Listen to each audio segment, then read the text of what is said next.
Coming up, we take a look at the Vera House Clothesline Project happening at Loretta Health and Rehabilitation Center for Sexual Assault Awareness Month.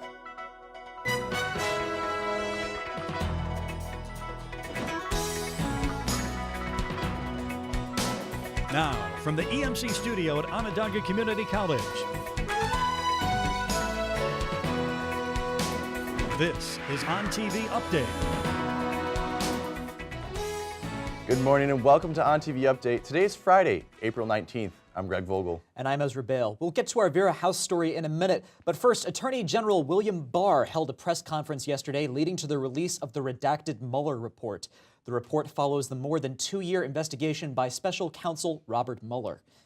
Following the AG's statements to the press, President Donald Trump tweeted, quote, "No collusion, no obstruction." According to NPR, Democrats are demanding the unredacted reports released to Congress. The redactions are related to information to ongoing investigations. Today is Good Friday in the Christian community as we enter the Easter weekend. Since the fire at the Notre Dame in Paris, according to the Washington Post, billions of dollars have been donated to restore the cathedral. The church was under construction before the fire, and many of the artifacts and paintings were salvaged. The New York Times says French President Emmanuel Macron expects the cathedral to be rebuilt within 5 years, but experts aren't as optimistic. Now to that Vera House story. April is Sexual Assault Awareness Month. Vera House has partnered with Loretto, a health and rehabilitation center, to showcase t-shirts made by survivors. OnTV Update's Nina Verity shows us the importance of this project, its effects on residents and employees. Survivors in Syracuse have made 3 boxes full of t-shirts for the past year in preparation for Sexual Assault Awareness Month. Vera House teams up with Loretto as one of the locations for their showcase across Syracuse throughout the month. I think reading the messages on the shirts, you get to really see, again, how people process going through sexual violence and domestic violence. And for me, walking through the display has always been a place where I felt really safe and understood. Even though it's a vulnerable situation to kind of walk through and see the messages, there's still a way that I'm able to relate to people that I don't know. And the more that we can talk about it and the more we can discuss that, I think that's, for me, really important why the project matters. By placing the clothesline project in the lobby, residents, employees, and visitors get to explore the resources available to survivors of abuse through the Vera House. We have over 2,500 employees that might not be aware of what's out there. I mean, social media has been a great outlet for people to hear about resources, but sometimes if it's not right in front of your face, you're not aware of what's there. And when it is hosted like this and you can visually see the t-shirts, it allows them to maybe stop and figure out how they can express themselves or what resources are available to them that they might not know about. So having that representative here, they can ask those personal questions and they can get them the resources that they need. In Cicero, Nina Verity, OnTV Update. Another t-shirt display set up at the Spanish Action League on Oswego Street with t-shirt graphics specifically in Spanish. And next week, the Vera House Clothesline will be at the Tech Garden on Harrison Street. According to collegeboard.org, attending a 2-year community college will on average cost you about $18,000. OnTV Update's Dallas Thomas introduces us to a program that can help relieve some of those financial difficulties. Director of EOP, Marcus Watts, says the Educational Opportunity Program is a program on campus that's designed to help students in need. So EOP is a social, emotional, academic, and financial support program for underrepresented students. The EOP program is very beneficial to students in many different ways. The way students benefit from EOP is through support. That's basically what we do. We support them socially, emotionally, we provide counseling, we provide tutoring, and there's financial support in the form of a stipend, which is essentially financial aid. EOP student Alex Green tells us how the resources of the program has made his time in college easier. EOP has tutoring sessions. We have an excellent tutor in Mr. Larry. He actually helped me with my calculus homework and all the math stuff. They also help you with, transferring out to other schools and stuff like that. So those are the resources that's actually available here at EOP. If you would like to sign up for the OCC's Educational Opportunity Program, all you have to do is type in EOP on the OCC's website, scroll down until you find Educational Opportunity Program. The application will open right up, print it out, and you are all set. The EOP program continues to grind into the right direction. So last year, 2018, was the 50th anniversary of Educational Opportunity Program. So it started back in the 1960s, and it has grown every year since then. From Coulter Hall, Dallas Thomas, Ontv Updates. If you want to contact the EOP office, you can call 315-498-2428 or stop by room 222 in Coulter Hall. Now, we told you how to apply for graduation, but it's only a month away now, and it's important to remember your cap and gown. Caps and gowns can be purchased from the Barnes & Noble bookstore in the Whitney Center atrium. The cost is about $39 unless you are a Phi Theta Kappa member. If so, it's free. PTK tassels and stoles will be available for pickup at the commencement ceremony and are free. What does a public speaker, a TEDx producer, and a math professor have in common? I'll introduce you to a professor that does it all. Professors at OCC stay in their comfort zone of profession. David Frenay certainly likes to step out of his comfort zone and into something more fun-induced work. I was originally an engineer major, and working through the engineering program, the classes started to bore me, but while I was doing that, I ended up going to tutor to work my way through college. And I really enjoyed the tutoring part, and I liked helping the students, and it made me switch my major to pure math, and then eventually math ed, and become a teacher. David has been a math professor for almost 7 years now. He originally was adjuncting for a year, then made the step to becoming a full-time teacher. David, alongside with his brother, coordinate the technology, entertainment, and design events, or better known as TEDx, in Onondaga and Syracuse. With more than 6 to 10 speakers coming in at a time, these 370 seats sure do fill up fast. What TED does is it gets people on stage to share an idea that they have, usually in 18 minutes or less. And the idea is to get people to start talking about something. TEDx is a way that local communities like ourselves can set up something under the same platform, have all the advertisement of TED, we can put it on their YouTube channel, on their websites, and we can give our own communities a voice. The budget for the future shows have increased, and David expects them to go more smoothly than the previous ones.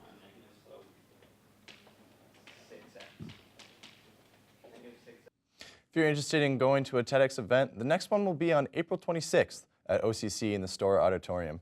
Tickets can be bought at TEDxSyracuse.com. Coming up, we'll tell you how eating breakfast can affect your energy throughout the day.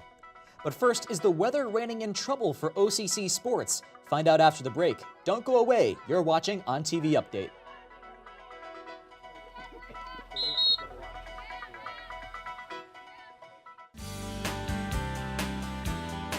My favorite class to teach is probably the writing scripts. I enjoy working with students on creative writing, and though I enjoy all the classes that I teach, to be honest, there's an energy that creative endeavors like writing scripts allows you to have. That energy just kind of bubbles through the whole term, and so it makes it a lot of fun.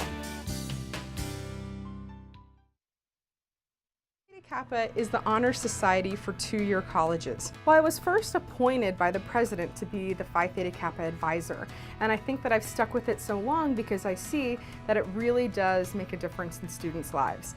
My role as a Phi Theta Kappa advisor gives me a unique opportunity to form close relationships with students and really see them grow. Come to OCC with an open mind, come here, work hard, and make it happen. Living on campus is a lot more convenient than living at home because everything I do is on campus, so I can just easily go to places I need, whether it be advising, whether it be getting tutored. Everything's just like within just slight reach. You get a lot of help here. All of the professors I've ever had have been really, really great, really involved, and guide you in the right direction on what you want to do. And it also just lets me get into the whole community aspect of college. That's really important.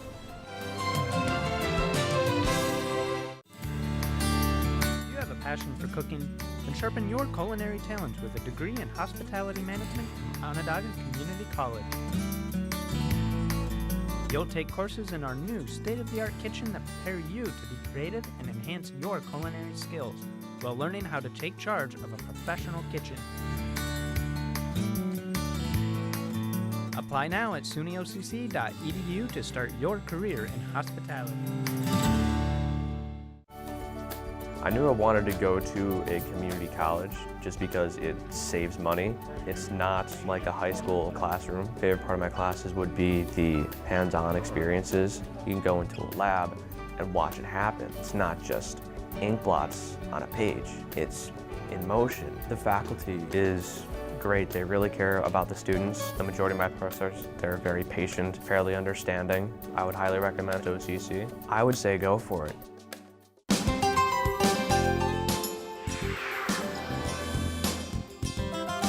Back to OnTV Update, I'm Greg Vogel. And I'm Ezra Bale. Spring is finally here. Let's go to Matthew Georgiadis on weather. Matt, is the Easter Bunny going to need an umbrella this weekend? Greg, I think the Easter Bunny is in the clear this weekend. According to weather.com, today is going to be nice and warm with a high of 70. But be sure to enjoy the weather in the next few hours. Around 2, there's a chance of scattered showers lasting through the evening, and it will continue through to rain overnight and into tomorrow morning. Tomorrow morning, there will be some isolated thunderstorms, leaving us with clouds and highs in the 70s and 60s for the rest of the weekend. The beginning of next week is going to be mostly cloudy and warm, the highs in the mid-60s, but there may be some storms Tuesday afternoon and rain showers on Wednesday. The spring weather is welcome by most, but when it starts to rain, it can have an effect on the OCC sports teams. Sunday's women's lacrosse game began with cold temperatures. Then, about 15 minutes later, it started to drizzle, and by halftime, it was a downpour. Athletic Director Michael Borsch explains how the weather can not only impact the games, but potentially lead to postponements and even cancellations. We were going to play today, no matter what. We just knew it was going to be a little uncomfortable with the rain and the colder temperatures. I saw a lot of people wearing their coats and extra layers, and it's just part of playing lacrosse in upstate New York this time of year. Sports like lacrosse are only canceled due to thunder, but other sports like baseball and softball get canceled sooner because the bats can get slippery and clay baseball mounds begin to fall apart. After a dry halftime, the lacrosse game ended with drizzle, and the Lasers won the game 18-12, giving them a 4-1 record for the season. The women's lacrosse team had better luck with the weather Wednesday night, and they took home a victory 27-0. Thanks, Matt. As a college student, being prepared for the day is the first step to success. However, recent studies show that millions of students skip eating breakfast in the morning. According to Rush University Medical Center, skipping breakfast tells your body to conserve calories rather than burn them throughout the day. It also lowers your focus, concentration, and memory. With finals coming up, it's important to remember to fuel your body by starting the day off with a healthy meal. When we come back, OnTV Update's Brendan McCaslin introduces us to the rugby club team, the Syracuse Chargers. And he'll show us how they are trying to bring a community together through a love for the sport. You're watching OnTV Update.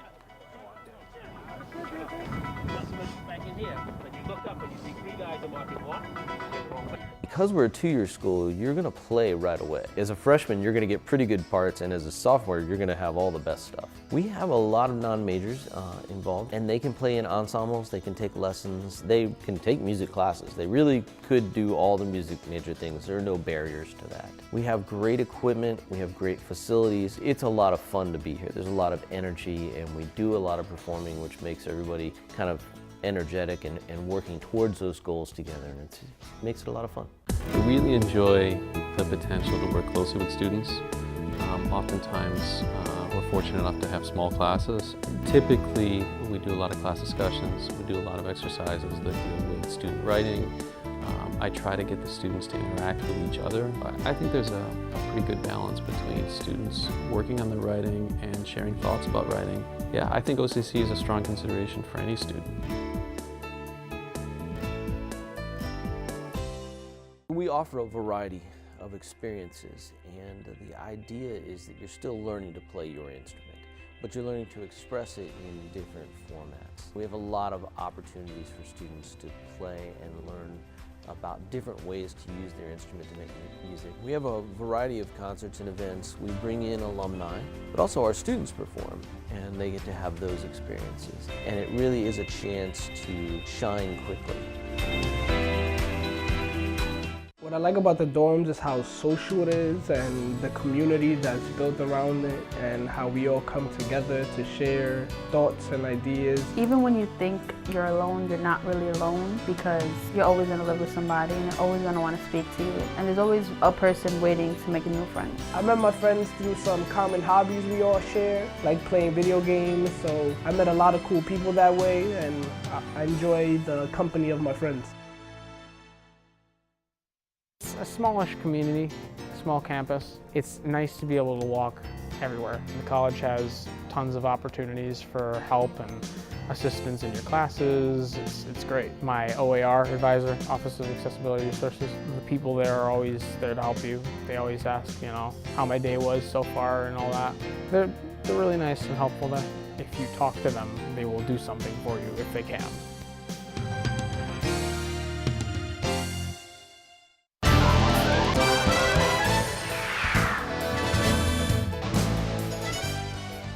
Welcome back to Ontv Update. I'm Brendan McCasland. This week in women's lacrosse, the Lasers faced off against Anne Arundel Community College on Sunday. With OCC beating them with a score of 18-12, Cuddy scored 5 of those points and Dixon scored 3.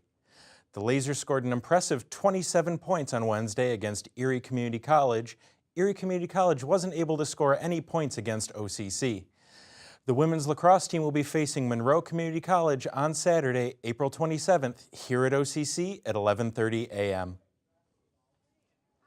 OCC's women's softball team faced off against Columbia Green Community College in a doubleheader last Saturday. Pitcher Isabel Malazzo pitched a shutout win in the first game with a score of 7-0. Columbia Green tied up the second game in the 7th inning, but OCC charged ahead for the win by scoring 5 runs over Columbia Green's 2 in the 8th inning. The Lasers face off against Cortland CC at OCC at 1 p.m. tomorrow. OCC's women's softball team had a doubleheader against Herkimer County Community College yesterday. In Game 1, OCC beat Herkimer 2-0, giving OCC its 9th consecutive win. But that win streak was short-lived after Herkimer won Game 2, beating the Lasers 5-3. The Lasers are scheduled for another doubleheader this Saturday against TC3 starting at 1 p.m. People in Syracuse may not know there's a rugby team here in Syracuse. I got the opportunity to attend their scrimmage with Syracuse University and to talk to the coaches about what the sport and the team means to them.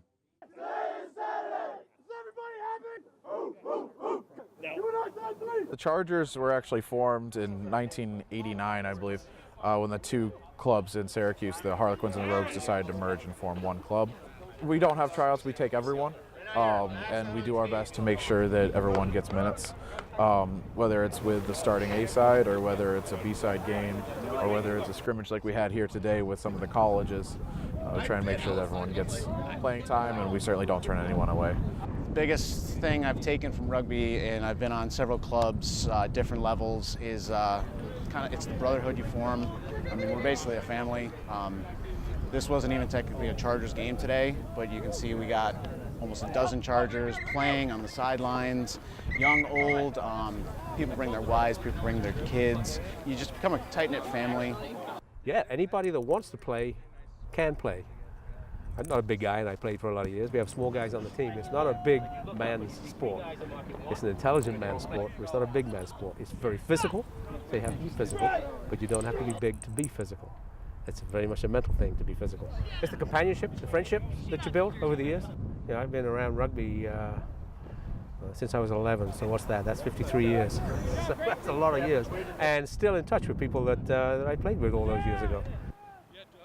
We try to invite anyone we can, anyone we run into. Come out, see what we're about. You're going to have a good time, even if you don't end up playing. Just watching is a great time.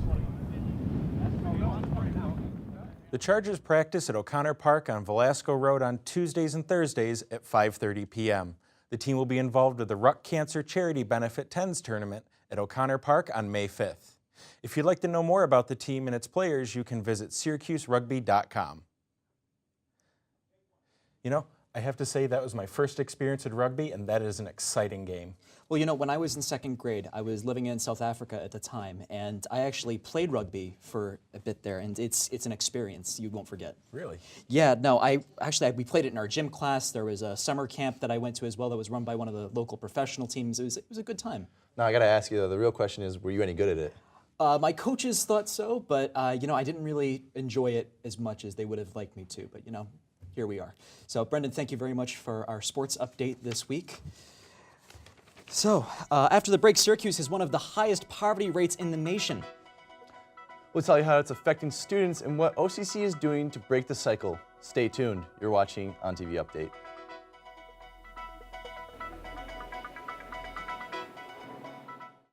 Kappa is the honor society for two-year colleges. Well, I was first appointed by the president to be the Phi Theta Kappa advisor, and I think that I've stuck with it so long because I see that it really does make a difference in students' lives. My role as a Phi Theta Kappa advisor gives me a unique opportunity to form close relationships with students and really see them grow. Come to OCC with an open mind, come here, work hard, and make it happen. Living on campus is a lot more convenient than living at home because everything I do is on campus, so I can just easily go to places I need, whether it be advising, whether it be getting tutored. Everything's just like within just slight reach. You get a lot of help here. All of the professors I've ever had have been really, really great, really involved, and guide you in the right direction on what you want to do. And it also just lets me get into the whole community aspect of college. That's really important.